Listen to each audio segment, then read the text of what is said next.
तुम्ही असं कधी खातास काय हो बांगड्याचा कालान आणि भात? आम्ही तर आवडीन खाता आणि कोकणी माणसाचा आवडीचा धाया.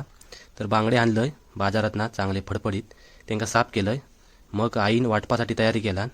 तर तुमका माहिती आहे लाल वाटप लागतं आपल्या बांगड्याच्या कालनासाठी. तर टोमॅटो कांदो कोथिंबीर घेतल्यान, त्याच्यात हळद टाकल्यान, मसालो टाकल्यान, जेना चांगली चव येता ती लसूण पण सोलू घेतल्यान. सगळा वाटण तयार झाला. मग त्याच्यात एक बाकी राहिला आपला ओला खोबरा. ओला खोबरा आपणाक जसा घट हवा असत तर जास्त घ्यायचा, पातळ हवा असत तर थोडा कमी घ्यायचा.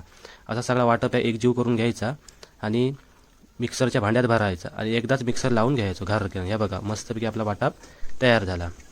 एक पातेला ठेवला गॅसवर, त्याच्यात टाकला तेल, लसूण, कढीपत्तो या सगळा टाकून मोहरी आणि जरासा परतायचा. परतून चांगला घ्यायचा आणि त्याच्यात आपला वाटप केलेला टाकायचा.